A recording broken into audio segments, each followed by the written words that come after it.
ओम शांति। आज दिल्ली निवासी खास तो कालका जी के भाई बहने सामने हैं। तो आज का बहुत सुंदर विषय हमें परिवर्तन करने का आधार क्या है। स्वराज्य अधिकारी स्थिति, कर्मेंद्रिय पर संयम। इस टॉपिक के ऊपर बहुत सुंदर चर्चा करेंगे, क्योंकि आप सब वैसे ही राजधानी में बैठे हैं, दिल्ली राजधानी में। अंत समय में भी राजधानी होंगे, राजधानी में हैं, और आने वाले सतयुग में भी राजधानी में होंगे। लेकिन राजधानी में जाने के लिए पुरुषार्थ क्या करना है? अपना स्वयं का परिवर्तन करना है। तो स्वयं का परिवर्तन करना मतलब क्या करना? बैच पहन लिया, सफेद ड्रेस पहन लिया, ये तो ऊपर का परिवर्तन हो गया। वास्तव में हमारे परिवर्तन का आधार है स्वयं की कर्मेंद्रिय को संयमित रखना। ये है पुरुषार्थ। तो इसलिए अगर भविष्य के राजा बनना है, ऊंच पद प्राप्त करना है, अपने आप को बदलना है, स्वयं को बदलना है। स्वयं को बदलना अर्थात हर इंद्रियों को ईश्वरीय श्रीमत प्रमाण चलाना। भविष्य में मैं क्या बन सकता हूं, अभी भी आप पता कर सकते हैं। अगर इंद्रियां मुझे चलाती है, कान मुझे चलाते हैं, आंखें मुझे चलाती हैं, मन मुझे चलाता है, बुद्धि मुझे भटकाती है, राजा नहीं बनेंगे। इसलिए राजा बनने के लिए अपना परिवर्तन करना अर्थात हर इंद्रियों को श्रीमत प्रमाण चलाना। इससे हमारे अंदर परिवर्तन आएगा। आज हमारे गलत संस्कार बने, क्यों? इंद्रियों के वश होने से। आपस में संबंधों में कड़वाहट आई, इंद्रियों के वश होने से। इसीलिए कहते हैं ना, अंधेरी नगरी चौपट राजा, टकेसर भाजी टकेसर खाजा। इस नगरी का राजा सोया है, इसके अंदर जो चाहे हो रहा है। इसलिए जिस शरीर में रहते हैं, इस शरीर की हर इंद्रियों को ईश्वरीय श्रीमत प्रमाण चलाना। जिसकी इंद्रिया श्रीमत प्रमाण चलेगी, सब कहेंगे ये बहन बहुत अच्छी है, ये माताजी बहुत अच्छे। अच्छा ही मतलब क्या? उसका हर इंद्रियों पर संयम है। जिसका इंद्रियों पर संयम है, उसके इर्द गिर्द में गुण और शक्तियां होती है। आज कई भाई बहन कहते हैं मुझे सहन नहीं होता, मेरे अंदर धैर्यता ही नहीं है। क्यों नहीं है? इंद्रियों पर संयम नहीं है। और जिसके इर्द गिर्द में गुण और शक्तियां होगी, उसकी रक्षा अपने आप होगी। आत्मा को कुछ सोचने की जरूरत नहीं है। जैसे कोई राजा चलता है, उसके इर्द गिर्द में सैनिक रहते हैं, उसकी रक्षा करने वाले मंत्री होते हैं, राजा निश्चिंत होकर चलता है। इसी तरह संगम युग में जिसके इर्द गिर्द में गुण और शक्तियां होगी, माया से रक्षा हो जाएगी। आज माया कब अटैक करते हैं? जब अकेले चलते हैं, इंद्रियां हमें सहयोग नहीं देती, तब माया अटैक करते हैं। इसलिए इंद्रियों को संयमित रखना बहुत जरूरी है। इस युद्ध में अकेले आत्मा राजा नहीं बन सकता, आत्मा विजयी नहीं बन सकता। विजय बनने का आधार है इंद्रियों का सहयोग। कितना साल विज्ञान में चलो, अगर इंद्रिया आपको सहयोग नहीं देगी, काम क्रोध को जिताने के लिए आप 2-4 जन्म भी लेंगे, इन विकार पर जीत प्राप्त नहीं कर सकेंगे। इसलिए अब हमारे पास समय कम है। और कम समय में अगर हमें विजयी बनना है, इन इंद्रियों पर ध्यान दो। जिसको ही बाबा के शब्द में बाबा कहते, बच्चे charity begins at home. Home मतलब लौकिक होम नहीं, ये शरीर आत्मा का पहला होम है। क्या मेरे इस होम में, घर में रहने वाले ज्ञान में चलते हैं? आंखें ज्ञान में चलती हैं, कान ज्ञान में चलता है, मन ज्ञान में चलता है। अगर आंखें ज्ञान में चलती, इंटरनेट की गलत चीजें नहीं देखती, बंद हो जाती। आंखें ज्ञान में चलती, योग में बैठते अपलक होकर के प्रभु को देखती। लेकिन क्या करती है? योग में बैठते थोड़ी देर में नींद। अगर ज्ञान में चलती, प्रभु को देखती। कान ज्ञान में चलता, व्यर्थ नहीं सुनता, परचिंतन की बातें नहीं सुनता। कहता है नहीं नहीं नहीं, मुझे नहीं सुना भाई, मैंने इतनी अच्छी बाबा की मुरली सुनी, मैं ज्ञान में चलता हूं, मुझे नहीं सुनना। इसलिए हर इंद्रियों में अंदर आए कि मुझे श्रीमत प्रमाण चलना है। यह है परिवर्तन। इससे संस्कार परिवर्तन होंगे, इससे संबंधों में मधुरता आएगी, इससे वैल्यूज आएंगे। इसलिए रोज चेक करो कितना मेरा इसके पर शासन है। आजकल लॉकडाउन का समय है, तो लॉकडाउन में सब घर में रहे हुए, भले उस घर में भी रहो, लेकिन साथ में इस शरीर पे घर में रह करके ये घर में रहने वालों की चेकिंग करो, कौन सा मुझे धोखा देता है। योग में जब बैठते हैं बुद्धि धोखा देती है, कौन धोखा देता है उसको चेक करो। आजकल मम्मी पापा इतना व्यस्त हो गए, बच्चा कहां जा रहे हैं, किसके संग में जा रहे हैं, क्या देख रहे हैं, उनको देखने का पूछने का टाइम ही नहीं है। जब बच्चा गलत काम करता है उनकी आंखें खुल जाती हैं, ये बच्चे ने ऐसा गलत काम कैसे किया? क्योंकि रोज गलत संगत में जा रहा है, गलत खा रहा था, गलत देख रहा था, पूछने का टाइम ही नहीं था। अगर रोज उनकी पूछताछ करती, बेटा आज तुमने क्या देखा, बेटा तुमने आज किसके संग में गए थे, तुमने क्या खाया, अगर रोज चेकिंग करते तो बच्चे के संस्कार अच्छे बनते। इसी तरह आज हम अपने आप में इतना व्यस्त हो गए, हमारी आंखें क्या देख रहे हैं, कान क्या सुन रहे हैं, मुंह क्या बोल रहे हैं, उसको देखने पूछने का टाइम ही नहीं है।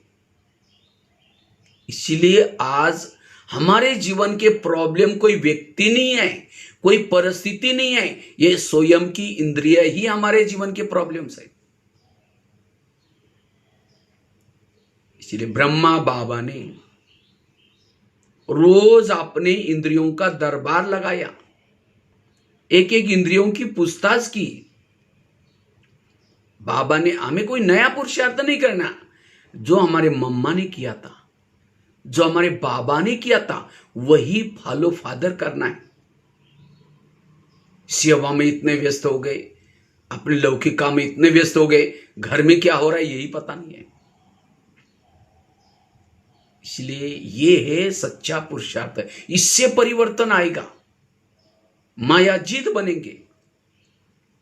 पहले जमाने में राजा एक किले में रहते थे, दिल्ली में भी लाल किला है, और किले के कई दरवाजे होते हैं। कोई भी अंदर आता था, उसकी पूछताछ होती थी, कहां जा रहे, किस लिए जा रहे, क्यों जा रहे। इसी तरह ये शरीर भी हमारा एक फोर्ट है, किला है, और इस किले के कई दरवाजे, कान, मुंह, आंखें। लेकिन इस दरवाजे में कौन घुस रहा है, क्या हो रहा है, हमें कोई लेना देना नहीं है।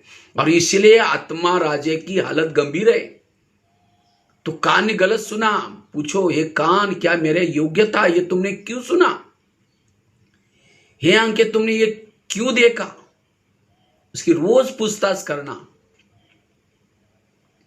भविष्य में राजा कौन बनेंगे, दासिया कौन बनेगी, साहूकार कौन बनेगा, सिस्टम है। कोई ज्ञान में चलता है, न धन से सेवा करता है, ना ज्ञान किसी को सुनाता है, ना इंद्रियों पर शासन है, इंद्रियों के वश है, ज्ञान में तो चल रहा है। वो क्या बनेगा, दास दासी। दास दासी वही बनते हैं जो उदास रहते हैं, उदास वही होते हैं जो इंद्रियों के वश में। खुशी नहीं होगी, भगवान मिला है तो भी खुशी नहीं। क्यों? पता है कि मैं आज इंद्रियों के वश होकर के गलत काम किया है। दास दासी वही बनते हैं जो किसी का श्रृंगार नहीं करते। बाबा का कितना मुरली में आता था, बच्चे किसी को ज्ञान सुनाओ, ट्रेन में सेवा करो, आज ही थी मुरली में था, औरों को सुनाओ। ये कितना सालों से मुरलियां चल रही, किसी लिए? क्योंकि बाबा का जो ये विद्यालय है दास दासियों के लिए नहीं है, प्रजा के लिए नहीं है, राजा बनने के लिए। लेकिन ये मुरली सुनाने के बाद जो नहीं करता वो अपने आप दास दासी की लाइन में जाएगा, प्रजा की लाइन में जाएगा। और जो जो कहता है वो करता है, वो ऑटोमेटिकली राजा बनता है। इसलिए राजा बनने के लिए इंद्रियों पर शासन। अच्छा, कोई ज्ञान भी चलता है, धन सेवा में लगा रहे, ज्ञान भी दूसरों को सुना रहा है, लेकिन इंद्रियों पर संयम नहीं है, इंद्रियां उसको चलाती है, उसके वश में है, वो साहूकार बनेगा, राजा नहीं बनेगा। साहूकार क्यों बना? धन से सेवा की, ज्ञान भी दूसरों को सुनाया। कोई ज्ञान भी चलता है, ना धन से सेवा करता है, ना ज्ञान दूसरों को सुनाता है, लेकिन इतना गुप्त पुरुषार्थ करा है, तपस्या, योग और इंद्रियों को कंट्रोल किया है, संयमित किया है। राजा तो बनेगा, लेकिन कंगाल राजा बनेगा। कंगाल शब्द नहीं होगा, लेकिन उसके बाद धन की कमी होगी। कोई ज्ञान में चलता है, धन से सेवा करता है, ज्ञान भी दूसरों को सुनाता है, इंद्रियों पर भी वश किया है, कंट्रोल किया है, वो है संपन्न राजा। तो चेक करो मेरी गाड़ी कौन से ट्रैक में है, दासी वाली है, साहूकार वाले हैं, कंगाल राजा वाले हैं या राजा वाले हैं? चेक करो। अभी भी कुछ दिन मिलेंगे, कितने मिलेंगे कोई भरोसा नहीं है। आज तक के पुरुषार्थों न सो चेक करो, मुकड़ा देख ले प्राणी, मैं क्या बनने वाला हूं। ऐसे नहीं कि जो माउंट आबू में रहते हैं वो राजा बनेंगे, मम्मा बाबा को देखा है वो राजा बनेंगे, जो बहुत सालों से ज्ञान में चलते वो राजा बनेंगे, जोन इंचार्ज वो राजा बनेंगे। राजा बनने का फार्मूला है स्वराज्य अधिकारी स्थिति। चाहे कोई मधुबन में रहता हो, चाहे समर्पित हो, चाहे मम्मा बाबा को देखा है, उसने ज्ञान में चलने के बाद अपनी इंद्रियों पर कितना संयम किया था। इसलिए हर एक को चांस है राजा बनने का, हर एक को। कोई घर में रहने वाली, गृहस्थी में रहने वाली माता भी राजा बन सकती है। कब? जब इसका इंद्रियों पर संयम है। जिसका इंद्रिय पर संयम नहीं है, बाबा का नाम खराब करेंगे। कईयों को जब घर में जाते हैं तो लौकिक वाले क्या बोलते हैं? मुसीबत आ गई, मुसीबत समझते। क्यों? उसका जीभ पर कंट्रोल नहीं है, हाथ पर कंट्रोल नहीं है, मुख पर कंट्रोल नहीं है, और ज्ञान में चल रहे कितना साल से, बहुत साल से, इसीलिए देखना भी पसंद नहीं कर रहे। केवल ज्ञान होने से नहीं चलेगा, इसलिए इंद्रियों पर संयम यही परिवर्तन का आधार है। इसलिए चेक करो कितना मेरा इंद्रियों पर संयम है। आज की मुरली में था ना, देवता बनने के लिए जा रहे, किसी पर क्रोध नहीं करो, दुख नहीं दो, कोई इविल बातें नहीं सुनो। कौन कर सकता है? वो जिसका इंद्रियों पर संयम है, जिसकी इंद्रिया ज्ञान में चलती है। इसलिए कभी 7 दिन का कोर्स अपने इस घर वालों का करो, अभी फ्री है ना, आंखों का कोर्स करो, कान का कोर्स करो। हे कान, इस सृष्टि पर परमात्मा आया है, वो मुरली सुना रहा है, तुम व्यर्थ बातें नहीं सुनना। हे आंखें, तुम व्यर्थ नहीं देखना। जब ये ज्ञान में चलेंगे तो परिवर्तन नजर आएगा। परिवर्तन की प्रक्रिया ये है। इसलिए बाबा कहते हैं स्वराज्य अधिकारी बनो। जो इस शरीर रूपी देश पर शासन करता है, वही इस संसार रूपी देश पे शासन करता है, विश्व में शासन कर सकता है। शरीर भी एक दुनिया है, जैसे ये दुनिया है सृष्टि, शरीर भी दुनिया है। उस दुनिया में 850-900 करोड़ लोग रहते, शरीर में भी 900-800 करोड़ जीवाणु रहते हैं। इस दुनिया में तीन लोग हैं, शरीर में भी तीन लोग हैं, आत्मलोक, परम भ्रुकुटी में आत्मा, आत्मलोक। दुनिया 5 तत्वों की है, शरीर भी 5 तत्वों का है। दुनिया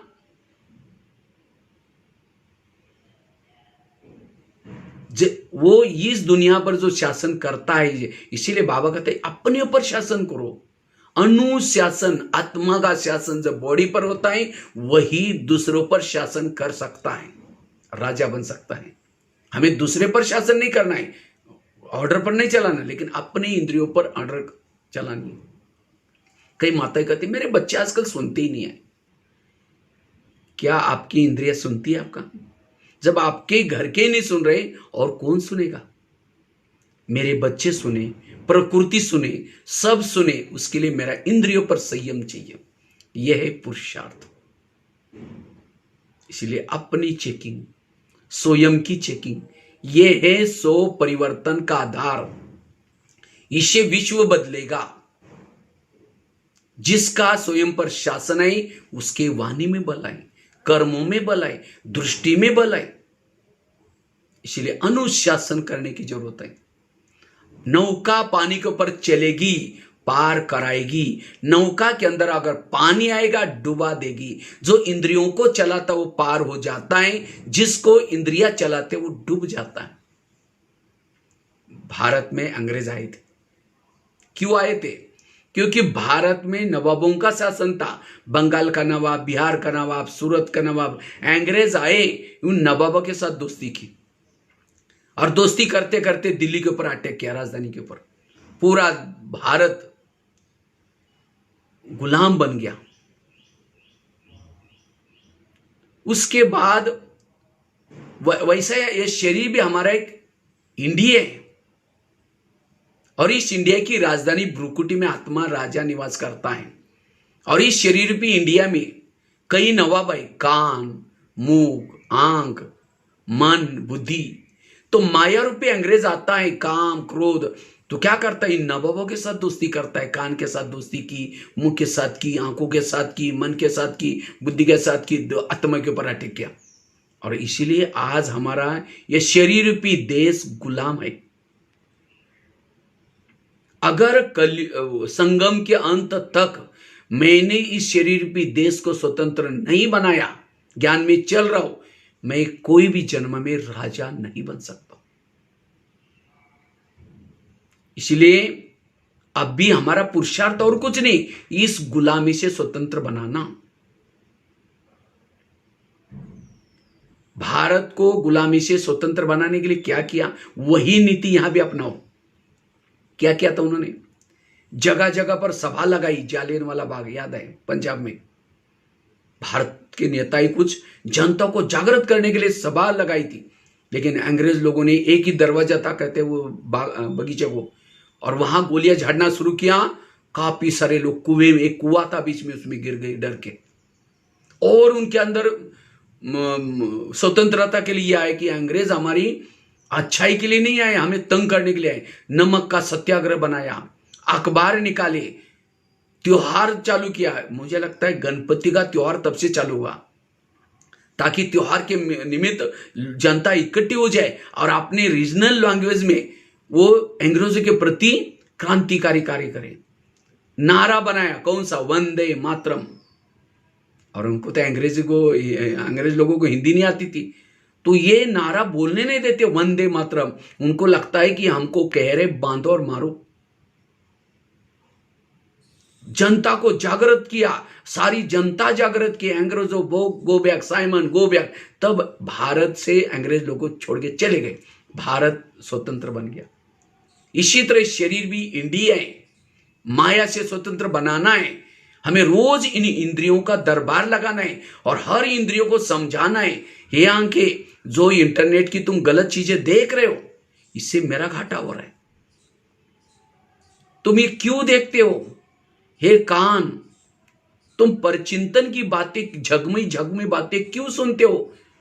मैं इतना अच्छा मुरली सुनता, तुम सारा दिन व्यर्थ क्यों सुनते हो? अगर सुनता है तो तुम से मेरा घाटा होता है। आज भी था ना, कान से व्यर्थ बातें, फालतू बातें नहीं सुनो, क्योंकि तुम्हारा टाइम वैल्यूबल है। उसको जागृत करो। बुद्धि को कहो, बुद्धि, जब योग में बैठते हैं वो परम हितैषी शिव बाबा के पास तुम क्यों जाती नहीं? तुम इधर उधर भटकती क्यों है? आज उस प्रभु को देखने के लिए युगों से मैंने तपस्या की है। कई लोग युगों से एक टांग पर खड़े होकर के तपस्या करें, तो क्या उसको देखने के लिए तुम भटकती क्यों? तुम क्या समझती? तुम मेरा हित नहीं चाहती? इसी तरह उनसे बातें करो। यह है सो परिवर्तन। जब हर इंद्रिया समझ जाए मुझे राजा को धोखा नहीं देना चाहिए। जैसे बॉर्डर पर रहने वाला कोई दुश्मन से मिला हुआ है, उस देश की हालत क्या होगी? घर में रहने वाला कोई भेदी बनाए, वो घर की हालत क्या होगी? इसीलिए आज हमें कोई व्यक्ति तंग नहीं कर रहा है, कोई परिस्थिति तंग नहीं कर रहे। मेरे तंग होने का कारण है कर्म इंद्रिया। समझो, हमारे प्रधानमंत्री को कोई गाली देने वाला पत्र लिख दे कोई यहां से, वो पत्र जाता कहां? उसके पीए के पास जाता है। पीए उसको पढ़ेगा और कहेगा फालतू आदमी, इसको कोई काम धंधा तो ही नहीं, फाड़ के फेंक देगा।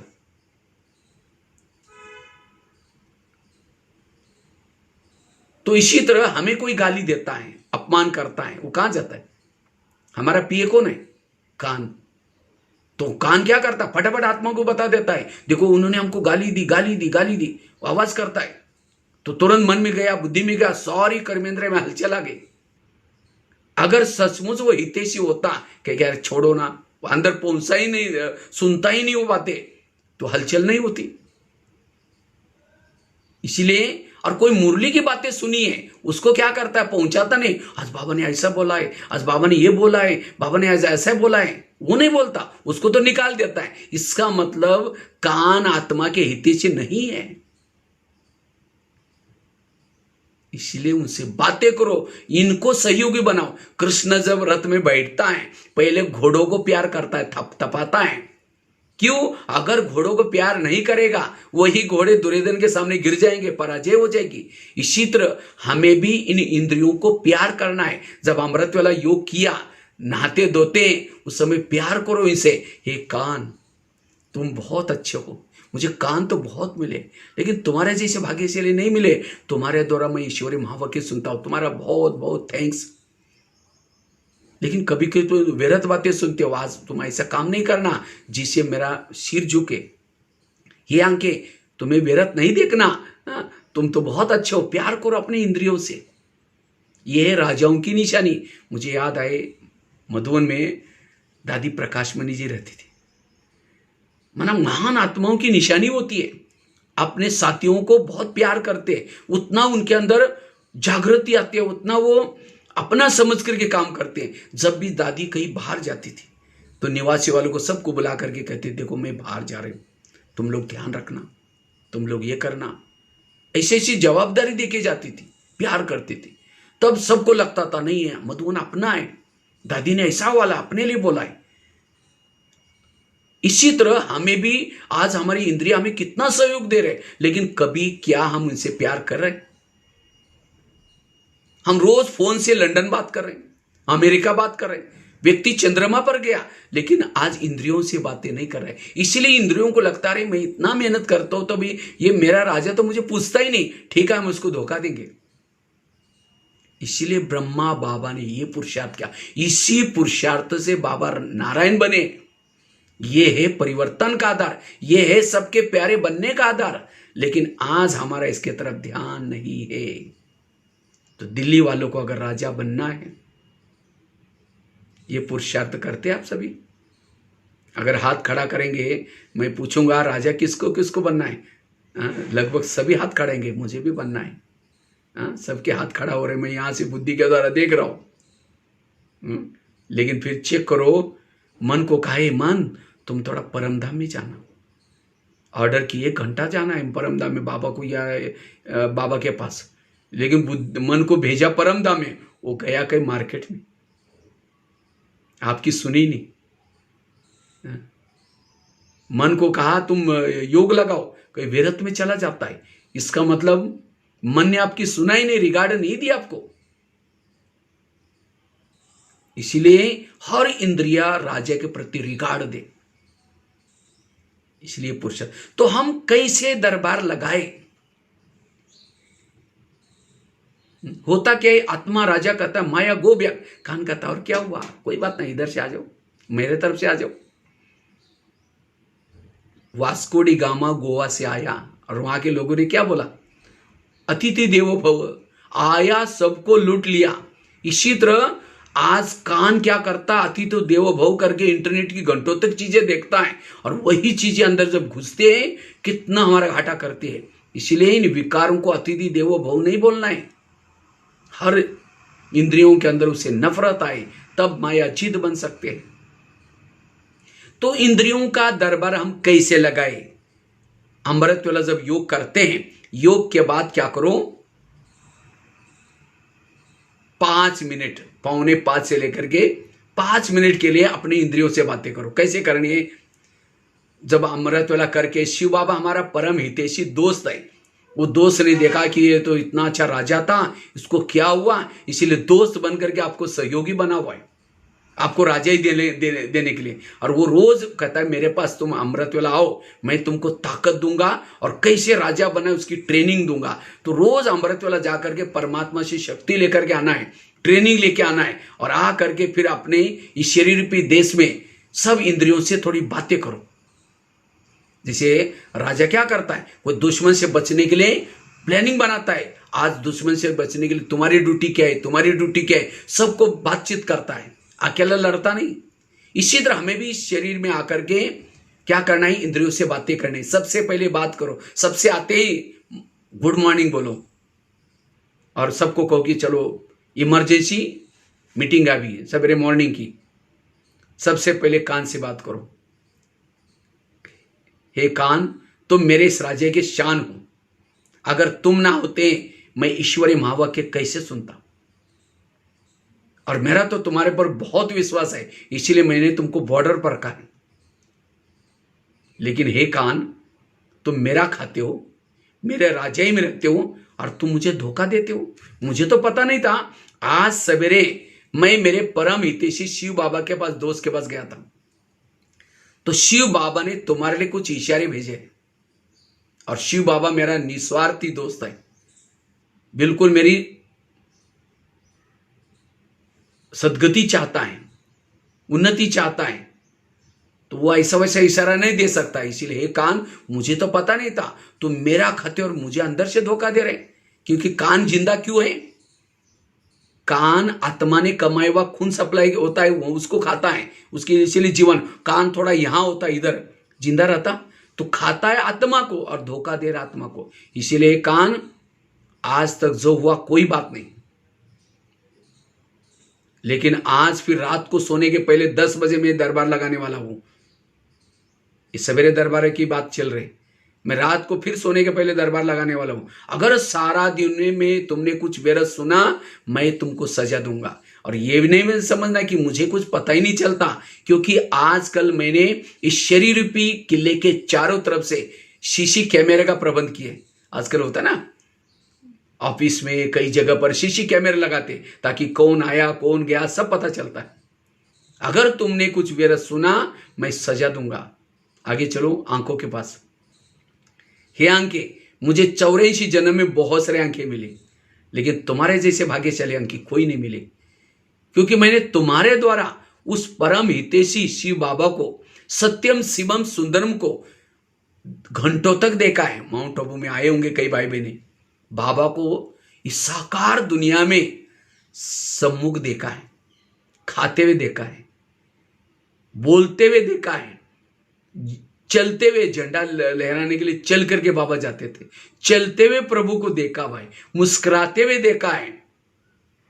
तो क्या आज दुनिया की आंखें तरस रहे उस प्रभु की झलक पाने के लिए, साक्षात के लिए। तुमने साक्षात नहीं, ये साक्षात्कार नहीं, साक्षात प्रभु को देखा है, कितना बार देखा है। तो क्या तुम्हारा पेट नहीं भरा उसको देखने के बाद? तुम इस संसार की व्यर्थ बातें, इंटरनेट की बातें, किसी के देह को निहारने की बातें क्यों देखते हो? अगर देखेगा मैं तुमको सजा दूंगा। आगे चलो मुख के पास। हे मुख, तुम भी मेरे इस राज्य के शान हो, अगर तुम ना होते मैं ईश्वरीय महावाक्य दूसरों को कैसे सुनाता? क्योंकि मैं जब ईश्वरीय महावाक्य सुना तो मुझे बहुत दुआएं मिलती है। लेकिन कभी कभी तुम किसी का अपमान करते हो, किसी को अपशब्द बोलते हो, जिसे मेरा आत्मा भाई मेरे से रूठ जाता है, मेरे से किनारा करता है, मुझे बददुआएं देते हैं, संबंधों में बिगड़ा होता है। क्या मैंने तुमको इसीलिए रखा है? इसीलिए आप रात को फिर चेक करूंगा। आगे चलो पाँव के पास। हे पाँव, तुम भी मेरे इस राजा के शान हो। अगर तुम ना होते मैं सेवा करने के लिए कैसे जाता? भले सेवा की हाथ नहीं, कर्मणा सेवा की, भले सेवा मुख नहीं की, वाणी की सेवा की, लेकिन आदि तो तुमको मिल जाती है। क्यों? तुम सभी इंद्रियों को, घुटने के ऊपर जो शरीर है, तुम सभी इंद्रियों को अपने सिर पर उठाकर लेके चलते हो। इसीलिए कोई भी व्यक्ति घर में आता है, उसके चरण छूते हैं, हे चरण तुम्हारा धन्यवाद, इस व्यक्ति को हमारे घर में लाया। लेकिन कभी कभी हे चरण, तुम कभी परचिंतन सुनने के लिए भी लेके जाते हो, परचिंतन करने के लिए भी सबको लेके जाते हो। परचिंतन सुना कान ने, आधा विकर्म तुम्हारा भी बना। परचिंतन किया मुख ने, आधा विकर्म तुम्हारा भी बना। फिल्म देखी आंखों ने, आधा विकर्म। अगर तुम कहता नहीं नहीं मैं राजा के पास रहता हूं और राजा का खाता हूं, मुझे राजा को धोखा नहीं देना, अगर तुम लोगों को फिल्म देखने के लिए जाना है आंखें, तुम भले जाओ, आज कल परसों कभी भी आओ, मैं नहीं जा सकता हूं। हे कान, तुमको परचिंतन सुना है, तुम जाओ, मैं नहीं जा सकता हूं। अगर पाँव ना जाता, वो ईमानदारी का काम करता, तो क्या आज हम परचिंतन सुनते? माना सारी इंद्रियां मिली हुई है, और सारी इंद्रियां अगर मिली हुई है, आत्मा कितना भी पुरुषार्थ करे, कैसे विजय बनेंगे? इसीलिए बाबा कहते बच्चे, इन इंद्रियों का, कर्म इंद्रिय का दरबार लगा दो, इनको संयमित करो।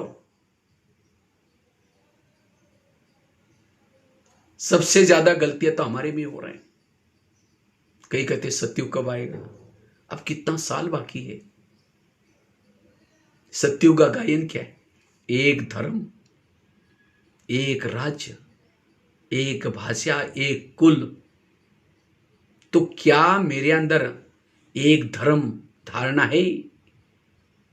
आत्मा कुछ कहता है और कर्म इंद्रिय नहीं सुनती, अनेक, एक मत।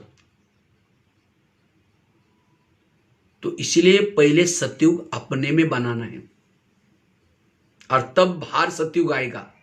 ऐसा नहीं कि नहीं आएगा। अगर मेरे अंदर सत्युग निर्माण मैंने नहीं किया, एक आत्मा का ही शासन, एक ही मत अगर नहीं किया, मुख का मत अलग है, आंखों का मत अलग है, आत्मा कुछ चाहता है, अंदर आत्मा पश्चाताप करता है, ये बंधन है, फिर सत्युग में नहीं आएंगे, त्रेतायुग में चले जाएंगे। इसलिए चेक करो। अच्छा, सत्युग में आएंगे भी, राजा नहीं बनेंगे, दास दासियों को पद मिलेगा, क्योंकि सत्युग में तो दास दासियां बहुत चाहिए होती, दासी नहीं बनना। एक तो राजधानी में रहते आप लोग, और राजधानी में रह करके अगर दासी बन जाए तो कैसा हो जाएगा? इसलिए ये पुरुषार्थ करना सब है, ये है असली पुरुषार्थ, ये है परिवर्तन का, ये जड़ परिवर्तन। नहीं तो अंधा पीस रहा है और कुत्ता बैठ करके खा रहा है, अंधे को लगता वाह मैंने बहुत पीसा हुआ है, लेकिन कुछ भी नहीं बचा, क्योंकि कुत्ता बैठ के खा रहा है। इसी तरह आज हम क्या करें? योग लगा रहे, अमृत वाला उठ करके मुरली सुन रहे, धन से तन से सेवा कर रहे, और सारा दिन इंद्रिया क्या कर रहे? वेरत देख रहे, वेरत सुन रहे, वेरत बोल रहे, जमा कुछ भी नहीं है। इसलिए इंद्रियों पर संयम का पुरुषार्थ बड़ा जरूरी है। इसलिए स्वराज्याधिकारी वही विश्व राज्याधिकारी, अपने पर शासन करना है। आगे चलो मन के पास। हे मन, तुम भी मेरे इस राज्य के शान हो। अगर तुम ना होते मैं ईश्वरीय महावाक्य का चिंतन कैसा करता? लेकिन कभी कभी तुम व्यर्थों का भी चिंतन करते हो। क्या व्यर्थ का चिंतन करने के लिए मैंने तुमको रखा है? जब सामने से कोई आता है, मन कहता है ये बेकार है, ये अच्छा नहीं है, हमको ये धोखा देता है, संकल्प चलते हैं किसी के लिए निगेटिव, तो आत्मा चुपचाप सुनता है, उस समय तुरंत आत्मा को संकल्प देना चाहिए कि हे मन, जिसके लिए तुम व्यर्थ बोल रहे हो ये बेकार है। भगवान कहता है मीठे बच्चे उसको, और तुम उसके लिए बेकार बोलते हो। खबरदार अगर तुमने मेरे आत्मा भाई के लिए ऐसा सोचा तो। आज हम अधीन होकर के सुन रहे, ये अधीन है। इसीलिए चेक करना है। आगे चलो बुद्धि के पास। ये बुद्धि, मैंने सभी इंद्रियों में से चुन करके तुमको मंत्री बनाया। और बुद्धि भी साधारण नहीं है। कौन सा मंत्री है? गृह मंत्री है। गृह मंत्री। अगर मन को कहीं विचार है कि हमको जाना है, तो जाना है, समझ में आया, वो चिट्ठी कहां जाती है? गृह मंत्री के पास जाती है। तो गृह मंत्री बुद्धि के पास जाती है, और बुद्धि उसको निर्णय करेगी जाना या नहीं जाना। फिर कहते हैं हाँ ठीक है। बुद्धि की जब साइन हो गई, जाओ कहां, तो उसके बाद सारी कर्म इंद्रिया फॉलो कर दिया उसको। तो आज तक जो भी हमारे से पाप हुआ है, गलत काम हुआ है, गलत संस्कार बने, साइन किसकी है? किसकी साइन? गृह मंत्री की तो है ना। इसीलिए बुद्धि से बात करो। हे बुद्धि, मैंने सभी इंद्रियों में से चुन करके तुमको मंत्री बनाया, और मुझे पता है कि तुम बहुत अच्छा करोगे, इसीलिए मैंने विश्वास से तुमको मंत्री बनाया। और तुमने मुझे ऐसा धोखा दिया, मेरी पूरी राजाई गवा दी। इतना ही नहीं, तुमने मेरी पूरा शासन खत्म किया, मुझे माया के जेल में डाल दिया। क्या यही मेरे विश्वास का फायदा? इसलिए आज तक जो हुआ कोई बात नहीं, लेकिन आज से तुम्हें कोई भी गलत निर्णय नहीं करना। जो भी निर्णय करना है श्रीमत के आधार से करना है। अगर बुद्धि जागृत हो जाए, विवेक जागृत हो जाए, गलतियां कैसी होगी? और योग भी तब लगेगा जिसका सारा दिन इंद्रियों पर शासन है, वही योग में बहुत अच्छा स्थिर बन सकता है। कान में कुछ भी देखा है, मुख ने कुछ भी बोला है, ये सब सारी बातें आपको योग में स्थिर बैठने ही नहीं देगी। प्रधानमंत्री जी दिल्ली में शांति में कब बैठेंगे? उसके पार्टी के सभी लोग अच्छा काम करेंगे। अगर कोई एक भी गलत काम करता है, उनकी नींद बीट जाती है। इसी तरह आत्मा को शांति तब होती है जब उसकी सहयोगी साथी इंद्रियां एक्यूरेट अपनी ड्यूटी करते हैं। अगर एक इंद्रियों ने गलत काम किया, आत्मा की नींद बीट जाती है, अशांति होती है। इसलिए अगर आत्मा को शांति चाहिए, सुख चाहिए, इन इंद्रियों को हमें क्या करना है? रोज निगरानी में रखना है, उनके पर शासन करना है। हमें ये नहीं करना है कि वो क्या कर रहा है, वो क्या कर रहा है। अपने को चेक करो, अपने आप को चेकिंग करना है, दूसरों को चेकिंग नहीं करना। आज भी बाबा कहते ना, फलाना ऐसा करता है, वो ऐसी करते, वो मेरी ड्यूटी नहीं है। मेरी ड्यूटी मुझे परिवर्तन करना है। यह है सो परिवर्तन, यह है सवेरे का दरबार। फिर रात को सोने के पहले फिर दरबार लगा दूं, और सबसे पहले कान से बात करो। ये कान, तुम्हारा चार्ट कैसा रहा? तुम्हारा बहुत बहुत धन्यवाद। सवेरे 7 बजे तुम्हारे द्वारा मैंने मुरली ईश्वर माव के सुने थे, लेकिन 12-1 बजे कोई माता जी आई थी और किसी की व्यर्थ बातें सुना रहे थे। वो है बहन जी ऐसी है, वो भाई जी ऐसा है। तुमने बड़ा नजदीक जाकर सुना था। मैंने वो सीसी कैमरे के रिकॉर्ड में देख लिया। तो बताओ, तुमको मैंने मना किया तो भी तुमने सुना, इसीलिए तुम्हारे लिए क्या सजा दी जाए? तुम्हारे लिए यही सजा है, कान काट करके फेंकने की सजा नहीं देनी है। कौन सी सजा दो? दोबारा मुरली सुना उसको। जिस कान में ज्ञान भरपूर है वो परचिंतन नहीं सुनेंगे। आगे चलो मुख के पास। मुख, तुम्हारा चार्ट कैसा रहा? समझो कान ने दरवाजा खोला, मैं तो 7-8 दरवाजे के बीच में बैठा हूं, कोई भी दुश्मन मेरे पास आ ही नहीं सकता। तो कम से कम उसने गलती की, तुमने तो अपनी ड्यूटी ठीक करता। तुमने भी बोला हाँ वो ऐसी करते, उसने ऐसा ही किया, कई बार ऐसा ही व्यवहार करती है, बोला तुमने, वो बात और अंदर घुस गई। इसीलिए तुम्हारे लिए सजा कौन सी? कल के दिन तुम्हारा मौन रहेगा, मुख बंद, उसका कारोबार मौन। मौन है मुख की सजा। इसको कहते हैं राजा, अनुशासन।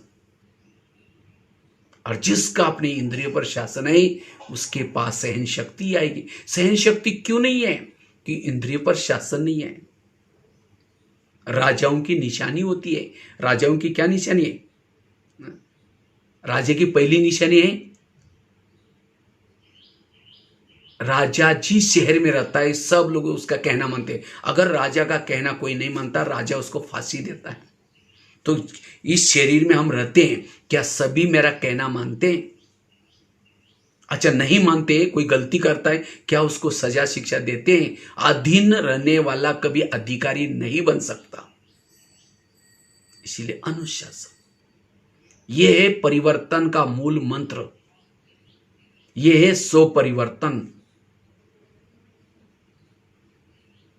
इसलिए इस शरीर रूपी दुनिया पर शासन करना है।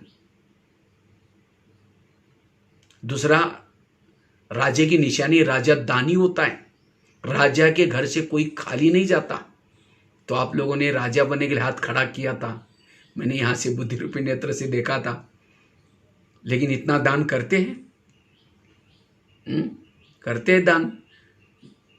आपके घर से कोई खाली तो नहीं जाता।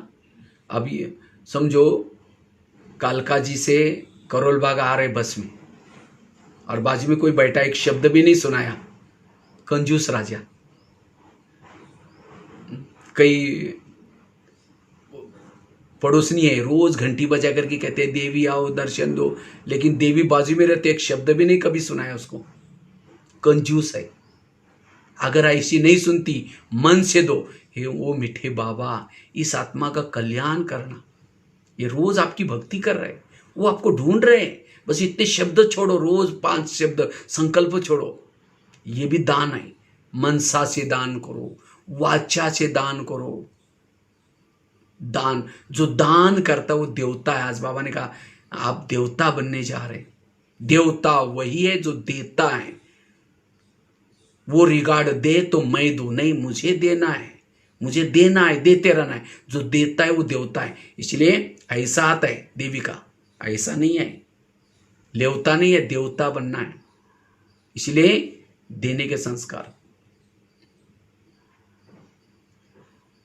जो धन से सेवा करेगा धन भरपूर मिलेगा, ज्ञान की सेवा करेगा ज्ञान भरपूर, बुद्धि अच्छी बन जाएगी। जो करता है वही मिलता है। एक स्टोरी शेयर करता हूं आप लोगों के साथ। एक शेठ जी थे, तो उसके पास एक बहू आई थी। वैसे तो बहू शादी से पहले दान पुण्य नहीं, मतलब बहुत दान पुण्य करते, लेकिन जब उसकी शादी हुई दान पुण्य नहीं करती। उसके ससुर सास ये सब सेठ जी थे, लेकिन थे कंजूस।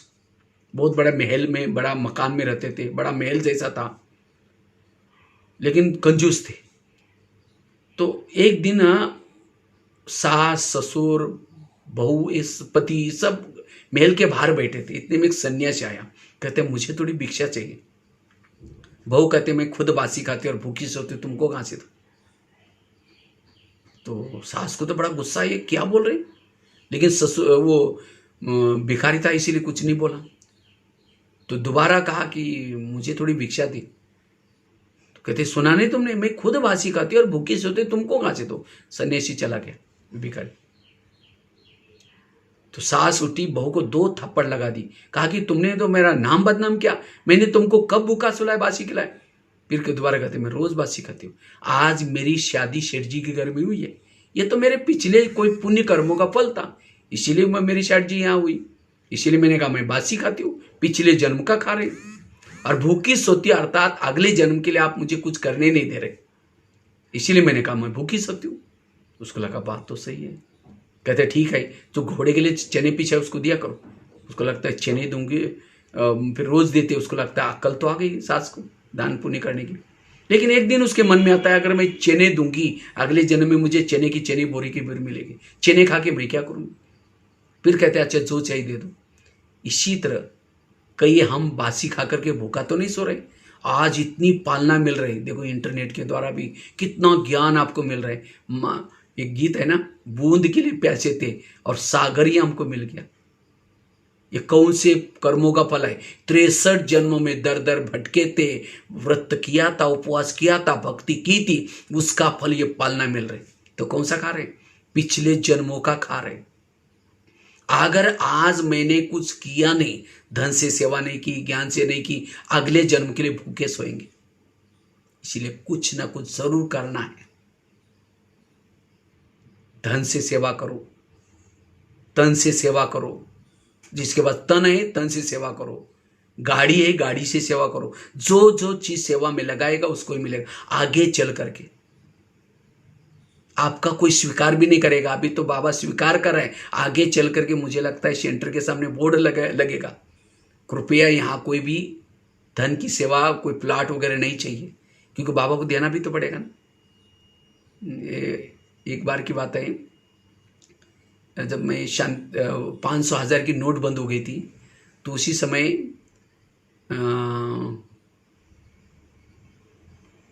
एक ऐसे शांतिवन में एक माता जी आई थी। मैं किचन में बैठा था, तो माता जी आई और माता जी वो कहते वो स्टोर वालों को कहते हैं, भाई जी ये देखो मेरे पास थोड़ा चाय पत्ती लाई, वो देना है। तो भाई ने कहा भाई रख दो, तो रख दिया।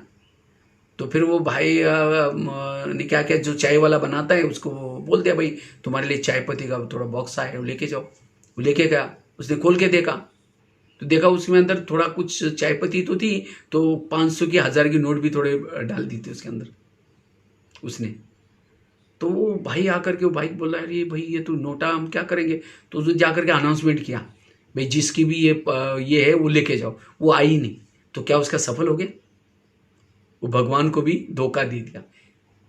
और उसे पहले अगर डालने के लिए बोलते तो हाथ थर थर कांपता था, डालू ना डालू, 1000 के 500 के डालू ना डालू। और जब बंद हो गया तो इसी तरह इस आंखों के द्वारा जो भी कुछ देखने वाले सब नष्ट होने वाला है।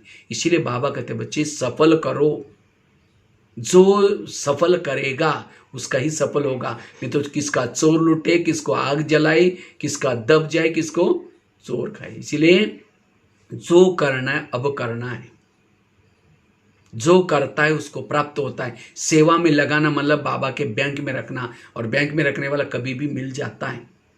इसीलिए हमें अगर तन अच्छा चाहिए तन से सेवा करने, धन चाहिए धन से सेवा करने, जो सेवा में लगाएगा उसको मिलेगा। इसीलिए राजा बनने के लिए हमें हर प्रकार की सेवा करनी है। जैसे कि हम समर्पित है, भले घर में रहते हैं तो भी ये घर नहीं, लेकिन ये बाबा का केंद्र है। हर चीज को हमें इकोनॉमी से यूज करना है, वो है राजा। बासी खा करके भूखा नहीं। तीसरी बात है, राजा वही है जो शिकार करता है। शिकार मतलब राजा किसकी शिकार करता है? शेर की। तो आप लोगों ने हाथ खड़ा किया था कि आप लोग शेर को मारते हैं। शेर मतलब अज्ञानी आत्मा को ज्ञानी बनाना। और दिल्ली में तो बहुत शेर घूमते, हाँ, बहुत बड़े बड़े काफी राजधानी है, तो ज्ञानी बनाओ। कई कहते भाई जी सुनते ही नहीं, हम बहुत सुनाते। इसका मतलब आपके पास जो ज्ञान है उसके अंदर धार नहीं है। धार लगाओ ज्ञान और योग से। अच्छा नहीं सुनता, उसको कम से कम जाली में तो लेके आओ। सेंटर क्या है? जाली है शेर को पकड़ने के लिए, वहां लेके आओ, बहनों को दे दो, बहनें उसको 7 दिन का कोर्स करके अपना बनाई देगी। हमारा काम है शेर को पकड़ करके जाली में ये करना। और जो ये सेवा करता है बाबा का बनाने, तब तो प्रजा बनेगी। अगर प्रजा ही नहीं तो राजी किसके ऊपर करेंगे? इसीलिए बाबा कितना कहते हैं, बच्चे ज्ञान सुनाओ, औरों को सुनाओ। अगर नहीं सुनाते नशा ही नहीं है। इसलिए जैसे हमारे प्रधानमंत्री जी जब इलेक्शन था कितने गला भी बैठा था, कितने बड़े बड़े भाषण करते थे कितने जगह। वो तो 5 साल के लिए, लेकिन आप कितना जन्मों के लिए राजा बनने वाले, कितना नशा रहते, इतनी सभा लगाते। इसलिए शिकार करने के संस्कार चाहिए। ऐसा नहीं कि 2-4 दिन के बाद मरने वाली बुढ़िया को ज्ञान सुनाया। वो चुहा बिल्ली हो गया। राजा चुहा बिल्ली को मार करके दिखाता नहीं, मैं चो मार के आया हूं। इसलिए क्वालिटी वाली आत्मा को सेवा करो, और एक आने के बाद 10 आ जाए। और अभी तो बाबा कहते हैं वो सेवा भी धीरे धीरे, वो अच्छा सेवा भी बंद हो जाएगी। मनसा सेवा, वो भी राजा बनने का तरीका, मनसा सेवा करो। इसलिए सेवा के संस्कार चाहिए। लेकिन याद रखना, शेर की शिकार बड़ी सावधानी से की जाती है। कई बार पेपर में आता है कोई शिकार करने के लिए गया था शेर की, और शेर ने उसको मार दिया, खत्म कर दिया। कई तो नशा चढ़ते ज्ञान सुनाने के लिए जाएंगे, कहते आजकल हम ब्रह्मा कुमारी में जाते हैं, आप भी चलो ना। कहते अच्छा अभी फंस गए क्या? और ये वहाँ बाहर का भोजन नहीं खाते हैं, ब्रह्मचारी रहते हैं, बाहर का कुछ फैशन नहीं करते। क्या ये लाइफ है? इसीलिए दुनिया में अरे खाओ पियो मौज करो। बस खुद ही आना बंद किया। गया था शिकार करने के लिए, खुद ही शिकारी बन गया। इसलिए पहले पक्के करो, बनो। शिकार करने के लिए ढाल लेके जाते हैं, तलवार लेके जाते हैं, तो आप भी तलवार लेके जाना, ड्रामा की ढाल। अगर वो नहीं सुनता, अटैक करता है, मेरे कुल का नहीं, कुल का नहीं, कुल का नहीं करके भाग आओ, बच के रहो। इसीलिए शिकार करने का शौक चाहिए। मुझे तो बड़ा शौक है। मैं तो पूरा भारत में कोने कोने में जब भी टाइम मिला, स्लीपर में जो भी टिकट मिला करके पूरा भारत के कोने कोने में 9,000 स्कूलों में, 900 जेलों में, जगह जगह पर जाता रहता हूँ। अभी भी देखो, भले और जाने का चांस नहीं मिला, लेकिन ऑनलाइन से भी कर रहे, सेवा कर रहे। सेवा का शौक चाहिए, इसे व्यर्थों से बच जाएंगे, स्थिति अपने आप अच्छी बनेगी। और जितना दूसरों को देंगे उतना दुआएं मिलती हैं। तो राजा बनने के लिए देने के संस्कार चाहिए, शिकार करने का संस्कार चाहिए। तो अभी शिकार करना जरूर। अभी लॉकडाउन जब खुलेगा, अच्छी तरह सबको, कोई भी आपके कालका जी के जगह पर न रहे कि भगवान धरती पर आया मुझे पता ही नहीं चला। इसलिए आप लोग जरूर सेवा करनी है। खुली छुट्टी है, मनसा से सेवा करो, कैसे भी करो शिकार करने का। और लास्ट की बात है, अगर हमें राजा बनना है, फलों का राजा किसको कहते हैं? आम। आजकल आम का सीजन चल रहा है। वैसे तो फलों का राजा नारियल को बोलना चाहिए, लेकिन नारियल नहीं बना। क्यों? आम को ही फलों का राजा बोलते हैं। क्यों? क्यों बोलते हैं आम का फलों का राजा? मीठा है इसलिए। क्योंकि आवाज़ आ रहा है मीठा है। मीठा तो उससे भी ज़्यादा चीकू भी है। वास्तव में फलों का राजा इसीलिए है क्योंकि ऊपर से वो सॉफ्ट है, अंदर सख्त है। और नारियल ऊपर से कड़क है और अंदर से नरम है। राजा वही है जो ऊपर से नम्रचित है और अंदर से अपने नियम संयम के लिए कड़क है। वह है राजा। दूसरों को कहेगा ये करो वो करो, खुद कुछ नहीं करेगा, वो राजा नहीं है। इसीलिए राजा बनने के लिए आम बनो, नारियल मत बनो। और फलों का राजा आम को ही क्यों बोला? क्योंकि आम के साथ सबका प्यार है। क्या निशान है प्यार है? आम का जब अभी सीजन आया तो क्या करेंगे? आम को खाते समय चूसेंगे, मुंह में लेके चूसेंगे, निकालेंगे, चूसेंगे, डालेंगे, निकालेंगे, डालें, फेंकने का भी दिल नहीं करेगा उसको। बार बार ये प्यार कर रहे हैं। और नारियल को लेकर प्यार करो, उसको चूसो। जो सूखा नारियल लेके 32 दांत भी टूट जाएगी, भूसा भी अंदर मुंह में जाएगा, मिलेगा कुछ भी नहीं। इसीलिए राजा बनने के लिए प्यारे बनो। अगर आपको देकर के कोई किनारा करता है, देखना पसंद नहीं करता, राजा कैसे बनेंगे? राजा बनने के लिए गली वालों के, बीके भाई बहने के, सबके प्यारे बनो। कब बनेंगे? जब इंद्रियों पर संयम है। अगर आपको देकर के कोई डरता है, घबराता है, राजा नहीं बनेंगे। तो राजा बनने के लिए प्यारे बनो, नारियल नहीं बनो, आम बनो। और फलों का राजा आम को ही क्यों बोला? जब कोई व्यक्ति थक जाता है, परेशान हो जाता है, कहां सोता है? आम के पेड़ के नीचे। अगर नारियल के नीचे जाकर सोएगा तो छाया तो छोड़ो, नारियल टूट करके सिर भी तोड़ देगा। इसी तरह अगर दुनिया से कोई थक करके, परेशान होकर के, तनाव, टेंशन से आपके पास कोई आता है, आप उसको ज्ञान की बातें सुना करके, कोई ऐसी बातें सुना करके उसके तनाव दूर करते, टेंशन दूर करते, वो रोते हुए आया था, खुश होकर गया, परेशान होकर के आया था, समस्या का समाधान करके गया, वो है राजा। लेकिन कई हमारे भाई बहने ऐसे भी होते हैं, कोई परेशान होकर के आया था, तनाव में होकर यहाँ की कोई उल्टी सुल्टी बात सुना करके उसका दिमाग खराब करके भेजा। आया था शांति के लिए और यहाँ की उल्टी बात लेके गया। वो राजा नहीं बनेगा। राजा बनने के लिए छाव दो, सबको सुख दो, सबके दुख हरो। इसलिए आम बनो, नारियल मत बनो। भगवान को प्रसन्न करने के लिए नारियल को तोड़ते। नारियल जो हमारे अंदर रियल नहीं, उसको तोड़ो, छोड़ो। वैसे तो आत्मा का आकार भी नारियल की तरह है, केसरी कलर, लेकिन आत्मा के ऊपर काम, क्रोध, ये ऊपर कवच लगा हुआ है। अंदर शांत स्वरूप, आनंद स्वरूप, शक्ति स्वरूप गुण है।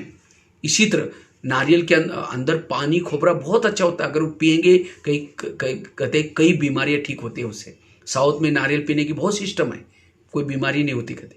इसी तरह आत्मा के अंदर शांत स्वरूप, आनंद स्वरूप बहुत सारे गुण हैं, लेकिन ऊपर विकारों का कवच है। अगर वो गुणों को बाहर निकालना है, ज्ञान और योग की छने रतुड़े से ऊपर का कवच को तोड़ो। इसलिए ये प्रथाएं भक्ति मार्ग में मंदिर में नारियल रखते नहीं, उसको तोड़ेंगे, पानी डालेंगे, फिर कहेंगे हाँ भगवान प्रसन्न हो गया। इसी तरह अगर हम ज्ञान में चलते हैं, केवल बाबा का बन गए, आत्मा का नारियल ला करके शिव जी के सामने पटकाया, उससे प्रसन्न नहीं होगा। तोड़ो, तो इस 2020 में अपना नारियल तोड़ो, ओरिजिनल संस्कार को बाहर निकालो, तब राजा बनेंगे। तो राजा बनने के लिए आम बनो, नारियल मत बनो। नारियल है अभिमान का प्रतीक और आम है निरहंकारी का प्रतीक है। जो निरहंकारी निर्माण है वो है राजा। अभिमान वाला कभी राजा नहीं बन सकता। इसलिए राजा बनने का पुरुषार्थ है। इसलिए इंद्रियों पर संयम चाहिए। इसलिए टाइम तो बहुत फास्ट जाता रहा है, तो यहीं पूरा करेंगे। तो क्या क्या सुना, हमें स्वयं का परिवर्तन करना है, विकारों पर जीत प्राप्त करना है, तो कैसे दरबार लगाना है, एक एक इंद्रियों से बात करना है। तो आप रोज चार्ट चेक करो, कौन सी इंद्रिय मुझे धोखा देते। अखंड भारत इसको बनाओ, जैसे कहना अखंड भारत, अर्थात हर इंद्रिय हमारे सहयोगी बनती है, तब जाकर के एक धर्म, एक राज्य, एक भाषा, तब हम सुखी रहेंगे। हमारे आत्मा को शांति तब नहीं होती जब कोई इंद्रिया हमें धोखा देती है। इसलिए स्वराज्य अधिकारी बनने का पुरुषार्थ करना है, और इसी पुरुषार्थ से हम राजा बनेंगे।